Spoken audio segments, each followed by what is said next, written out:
Hello and welcome back to the Extraneous and Miscellaneous podcast. It's been a minute. Been real busy and in a little bit of a transition period in my life. I'm about to be moving once again um, from states away. And so it's going to be very interesting to see how the next week goes. We got a lot of stuff on the burner, have some travel plans scheduled for this upcoming weekend. So it's going to be pretty hectic. My hair is giving the filter a lot of challenges. And then the recording space and everything will change. So we'll see. Maybe I can pre-record a podcast, get another one up soon. But let's dive into one that's, again, pretty topical for today and for our current climate. And that would be gas and energy prices. That's something that everyone is pretty focused on, whether you are actively paying attention to it or not. It's something that impacts every one of us. So it's a pretty important topic. And just to really demonstrate why I think that's important, we'll start off with a simple explanation. Everyone's noticed the increasing prices at the gas pump, and there are many things to blame here. One of which you'll hear a lot of people blame on the crisis in Ukraine. And yes, that is responsible for a little bit of the spike, but not necessarily all of it. I see a lot of memes out there, specifically one that I hate with a passion. Every time I see it, I get a little upset. And it goes, educate yourself. The president doesn't set gas prices, which is true. The president doesn't set gas prices, but the president's actions and the government's actions can have a large impact on gas prices as a whole. And you can see that in many different ways. So just for example, we'll go ahead and screen share here for those that can actually see the digital version and or the video version and not the other thing, not the audio version. All right, so we're screen sharing here, just some simple math. So previously, I would say January of 2020, gas was around 180. I remember seeing 176, 178. To fill up my car, which is, it sits around 17 gallons for the tank, would be about $30.60. So we see that's a lot easier to swallow than what prices we may see today. So let's say it's sitting around $3.80, which I believe it's $3.89 at my closest gas station. $64.60. So not really something that I prefer doing every time I go to the gas tank. There's a lot of memes out there too. Oh, people driving big trucks paying over $100. Oh, it's their fault. Well, I mean, it is their mode of transportation. And if they were paying half of that, it wouldn't be as bad. I see there's been a lot of people out there saying, and including myself, saying, it would be really easy to go electric, and it would cut down on the stress going towards the oil production, and it would be a good way to combat Putin when we were buying Russian oil. And we're still in the progress of buying Russian oil. There was a 45-day taper down, so we're probably at about 30 days till we stop buying Russian oil completely. So that's good. The House and the Senate had both pushed forward legislation to ban buying Russian oil. So Biden had to kind of beat them to the punch so he wouldn't look too bad. But it was good to see the House and the Senate come together on bipartisan action to stop buying Russian oil. And I really have to applaud the Canadians for taking that step first. They beat us by about 2 weeks on their push to stop buying Russian oil. Now, Canada does make a lot of oil. They do have a massive supply. So it did make sense for them to go ahead and take that step. I believe the United States gets about half of our oil imported from Canada. And so, they do have quite a supply. There's not really an excuse for Canada or the United States for that matter, to be buying oil from outside this continent. This continent could easily stand on its own, and we wouldn't have to be influenced by global events, global policy. So nothing too bad. So we'll go ahead and stop the share, bring it back on this beautiful mug. And gas prices, they affect everything. We have to transport all of our goods, usually through diesel trucks, trains, anything. And anytime energy prices go up anywhere, they go up everywhere. I saw that wheat just a couple weeks ago was up 63%. And, that goes into, I'd say, most of the food products you see at the supermarket, any kind of snack cakes, any kind of cereal, bread, anything that involves bread, except for maybe you gluten-free freaks out there. No dig at you guys, but you really have some weak intestines, so a weak stomach. I don't know what you do at Planet Fitness to strengthen your stomach, but I would definitely take that action and do some stomach push-ups or stomach strengthening exercises and really work that out. I usually go out and pump some iron, and that's how I keep my stomach in shape to consume gluten, because it's a really manly and masculine thing to consume gluten. Same with dairy. People, especially in the top sectors of society, look for weaknesses to exploit when you're going into a business deal. So for instance, if I was a CEO of a company and I knew the other CEO that I was negotiating with had gluten intolerance, or if he had, some kind of dairy allergy, I would exclusively serve dairy products for our lunch. Anything, cheese Danish. We might have milkshakes, anything with dairy, so I can exploit that weakness. And that's how a lot of these killer types think. So definitely don't want to be exploited. Go work out your stomach and fix your gluten and dairy problems, because nothing bothers me more than when I take someone out for ice cream and they're like, oh, I can't, I'm dairy free. Okay, whatever, weakling. Enough of that tangent. So one of the big deals, aside from just the price, would be our volume of oil production. So basic economy states that prices go up or down based on supply and demand.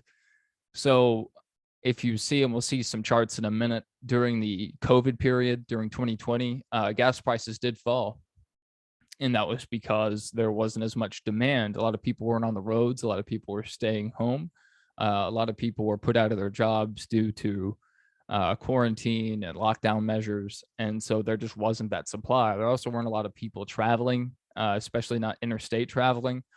So demand fell, and therefore the prices fell as well. Now we have the issue with supply, and it's not necessarily worldwide supply. It's domestic supply that's dictating a lot of the prices nowadays, because we're having to buy from overseas. So we're having to pay not only for the oil itself, but the included transportation and shipping costs. And there's also some environmental dangers there. We'll touch on that. So let's take a look at a graph of oil production and see if we can shed some light on what's going on here. Get that shared. Bam, look at that. So we have a wide array of numbers. We have it going down, down, down, down, down, down, down. And then around 2014, if you guys remember, the gas prices went down dramatically. And that's directly due to this increase of production you see. There were a lot of measures with fracking that were pushed back then, and still controversial, but prices did fall. And then you see when Trump took over, production spiked for a long time and then fell off a cliff. And what you see there was specifically COVID in action. When the demand fell, so did supply. We see it ramping back up, permits coming over from the Trump era into the Biden era. permits did spike, but then they fell off pretty dramatically. So our production still hasn't hit that high of around 13,000 barrels.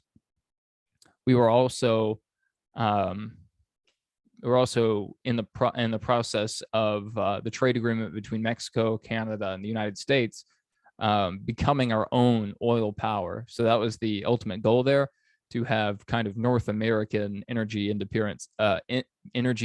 So not just the United States, but Canada and Mexico as well. We were going to try to work together to make a North American version of OPEC, and try to offset any kind of blackballing that they would do. So if you remember, especially in the Obama years, you'd hear a lot about OPEC, a lot more than you do now. And during that period, you would definitely see or hear a lot on the news about OPEC raising prices, or our ambassador Obama himself calling OPEC and trying to arrange a deal there. And OPEC was really playing hardball. So when you see these production numbers ramp up around 2014, the gas prices really started to fall because OPEC was trying to blackball us. They were trying to raise their production to lower the price of oil per barrel to shut down that early North American production. So it really benefited us in the long term. And we can see production is kind of escalating, going back up a little bit from the COVID numbers, but they still haven't rebounded from the peak of the Trump years. So that is an issue.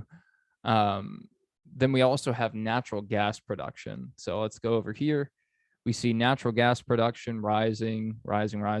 So this would be when Trump took office and they peaked, and then right around the COVID time, dropped off a cliff. Again, less demand, supply dropped accordingly, and we still haven't rebounded, even though everything's pretty much opened back up.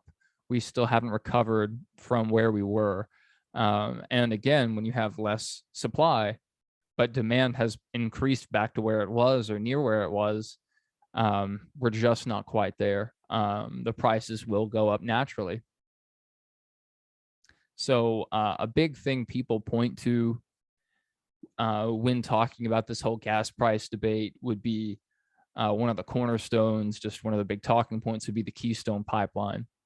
So the Keystone Pipeline wasn't just an American project. It was an American project along with Canada.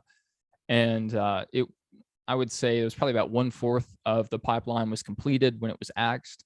I myself had a lot of friends that had gone out to help do some contract work in establishing this pipeline.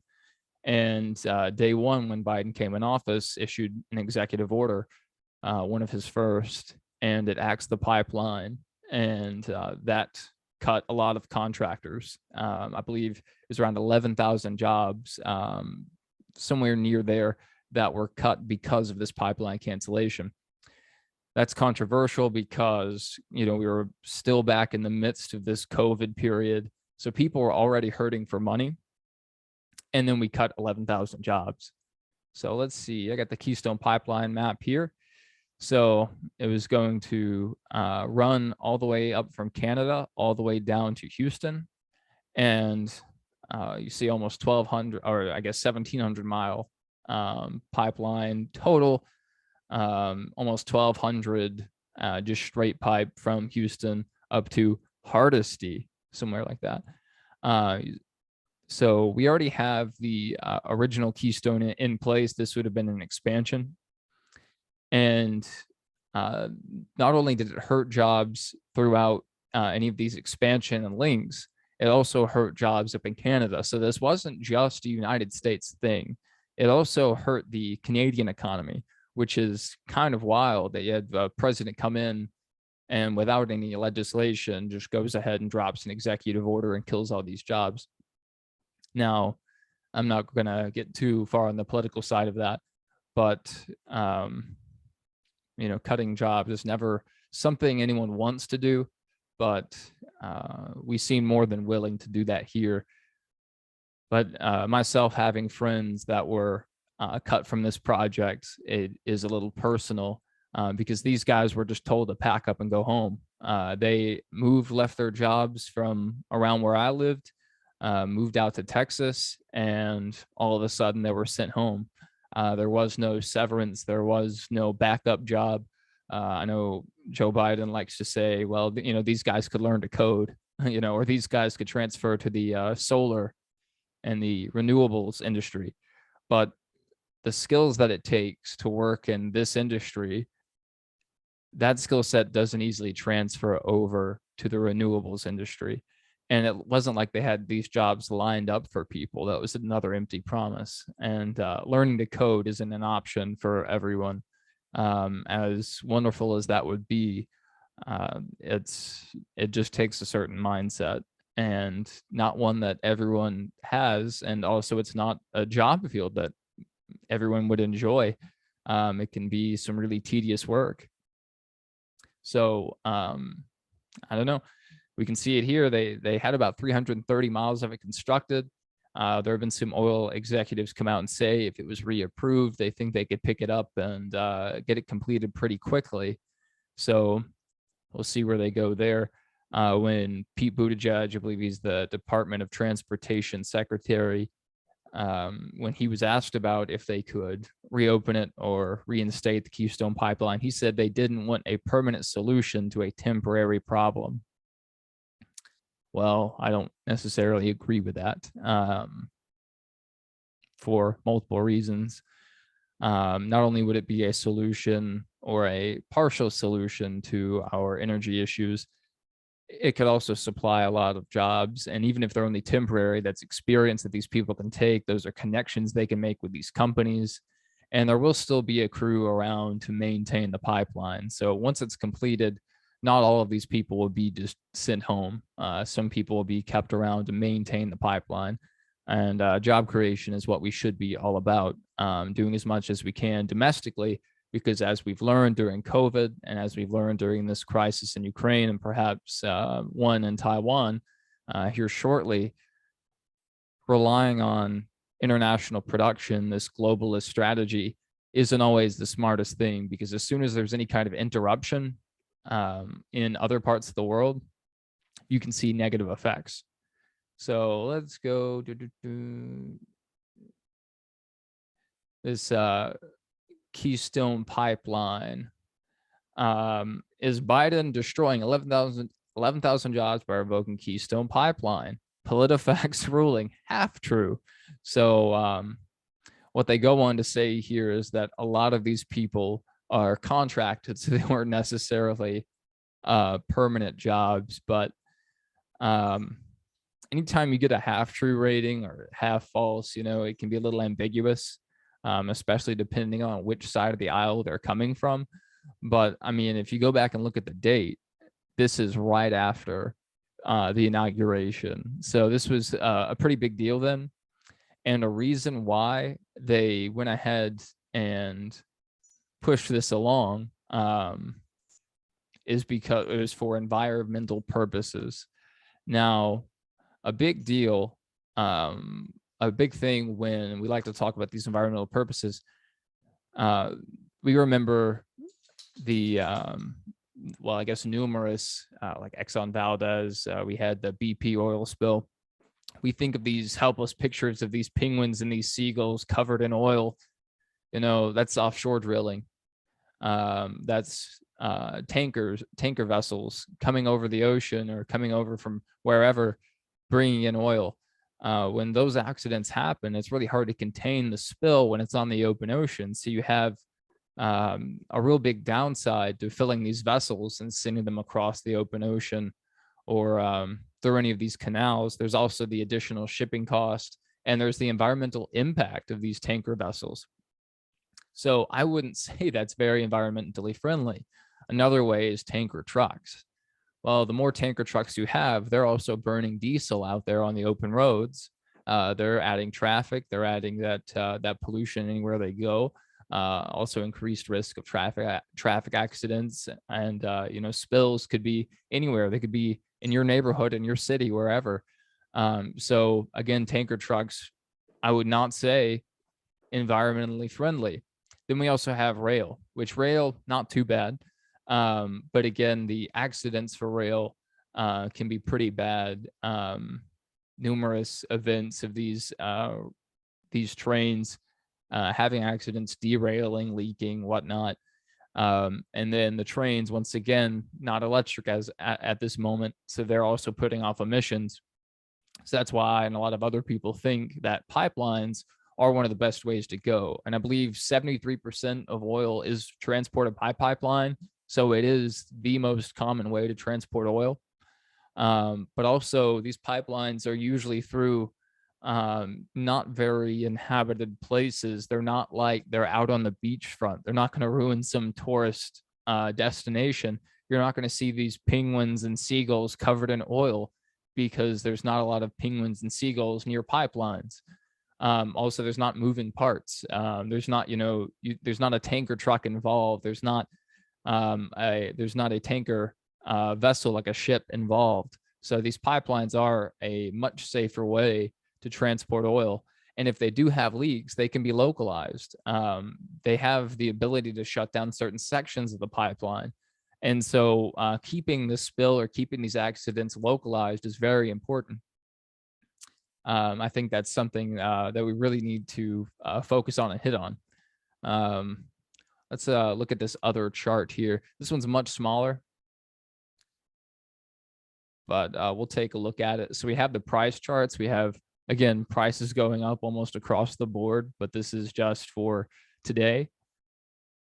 But if we go over here and look at through the years, we have price of crude down to $48, back up to 73. That was, I believe, probably during the trade war with China. We have it drop down to 45. This is U.S. crude. And we have it just staying around 50. And then we have the plummet.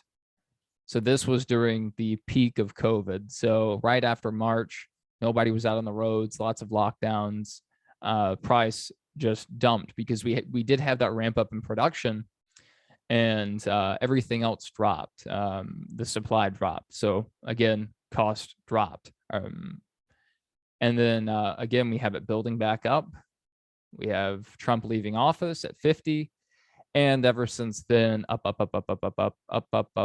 And let's go February 25th at $91. So it had gone from hovering around 50 to 91 before Putin had ever even entered into Ukraine. So this saber rattling, this saying, Putin price hike, whatever, not true. That's something a lot of people are trying to put out there. That's the White House is pushing, because in response to the Biden price hike hashtag, they were trying to push the Putin price hike.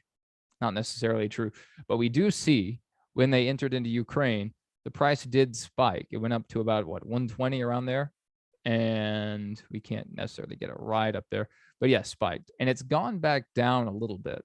It is back. It is, yeah. We see it did go down a little bit, but now it's on its way back up 113. So on the bright side, for 2 weeks in a row, the price of crude oil did drop for a little bit. So we didn't see those continuing price hikes. One thing that I noticed is that the prices jumped. It was around 329, went up to 369, 389. It was like 420 something.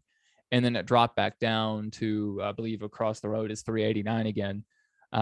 So that was good to see, but prices again are on the march back up as they do correspond with the price of crude oil. There's crude oil doesn't directly dictate the cost of gas, but it's a big factor because it also has to come to refineries within the United States. And so there's another process that happens, and you actually get, I believe, more product than just the barrels of oil, because there's a lot of byproduct, there's a lot of additives. And so it's a complex process, but again, it's pretty tied into the cost of crude oil. And another thing that's being pushed out right now is there's that push to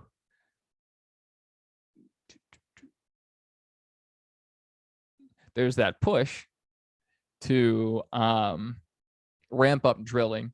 and drilling has increased over the last month or so. So that is a bright spot. But the White House is coming out and saying that there's 9,000 outstanding permits. These companies could go ahead and start drilling, but there are subsequent approvals that they have to go through, and that's not necessarily what they're talking about. Let's go ahead and share this part. This is what I actually wanted to do, sharing this part. So coming into the Biden administration, coming off of Trump, there actually was an increase in permits, but then that's tapered off as the administration's gone on. So a big part of that coming into 2021 was COVID. We had the decrease in demands, we had the decrease in supply. So there was a big spike coming back into summer of last year. But now we see the permits being issued, and the permits that are approved has declined pretty steadily. And then we have our low point here in January of this year. Now we have had that increase in operations coming off of February.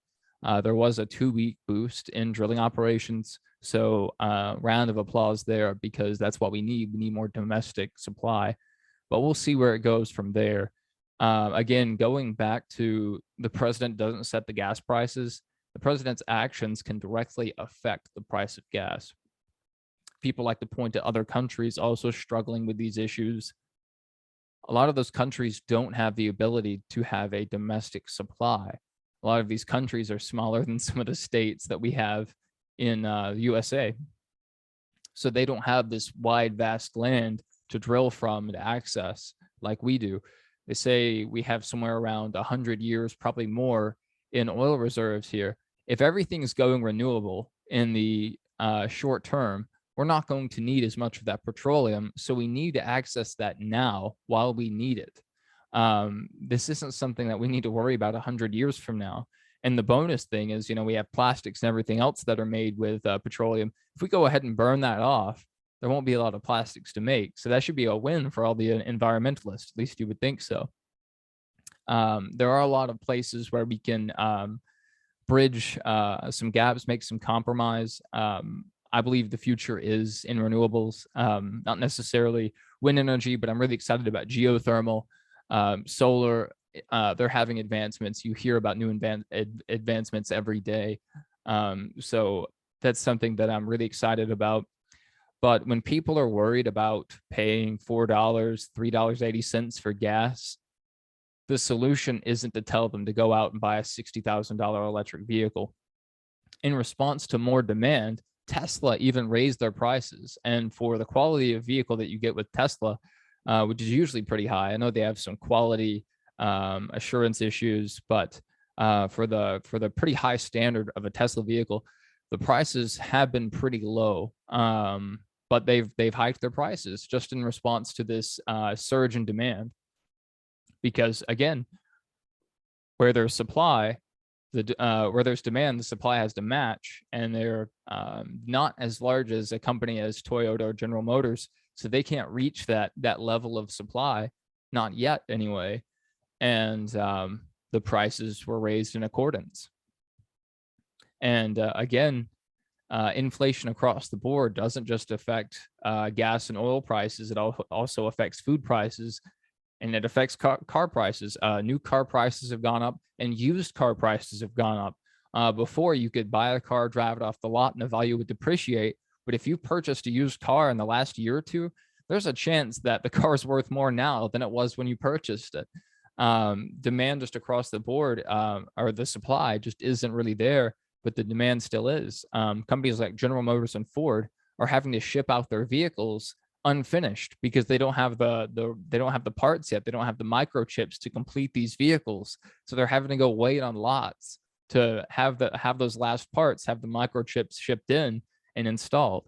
So there's a lot of there's still some of that those supply chain issues, but a lot of this was created ourselves through policy. And we really need to open the floodgates.